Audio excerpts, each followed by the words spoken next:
This is the division of Wills in Melbourne's north. It's named for William John Wills, one half of Burke and Wills. A traditional Labor stronghold, the division of Wills has existed for 75 years, and for 71 years has been in Labor hands, including the hands of former Prime Minister Bob Hawke. Tell you what, any boss who sacks anyone for not turning up today is a bum.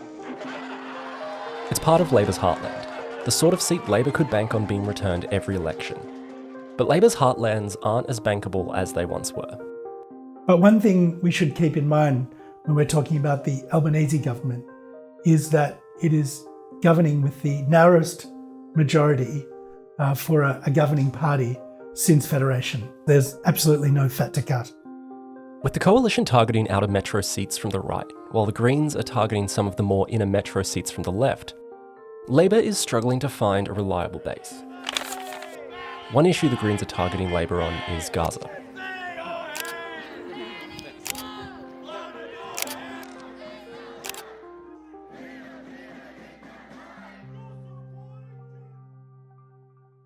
The current member for Wills is Peter Khalil, a former advisor to Kevin Rudd who secured an 8.6% margin at the last election. Khalil's seat is just one of many being threatened by Greens candidates who are convinced that disillusionment with the government's response to Gaza can secure them a swing.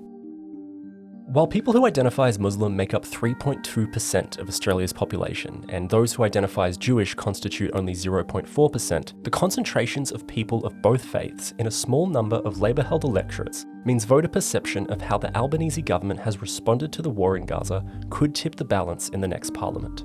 Kos Samaras, a former Labor Party strategist and director of the polling, research and political strategy company Redbridge Group, told the Saturday paper, "These are all articulate, switched-on people who talk to us about growing up in a country where they have had to lie on their CV in terms of their name just to get a job interview, and years of being dumped on generally and taken for granted. And now along comes Gaza, and it's like pouring petrol on a bonfire. They are angry at levels that I have not seen before." When it comes to the war in Gaza, Labor is of course being wedged on both sides. You've got the Greens on the left of the ALP saying that Anthony Albanese is not doing enough to advance the cause of Palestinians. And on the right, Peter Dutton has been attacking the government for not doing enough to support Israel and the Jewish community here in Australia. But it's not just in the electorate where Albanese is facing discontent with the government's position on Gaza. An image that will stay with voters in the lead up to the election, voters who demand action on Gaza, will be the Labor Party's treatment of Fatima Payman, the first hijab-wearing Muslim woman to join the Australian Parliament. What we know is the war in Gaza is incredibly divisive, it's incredibly painful, it is impacting to a huge extent out in the community. What it means for an individual politician like Fatima Payman is yet to be seen.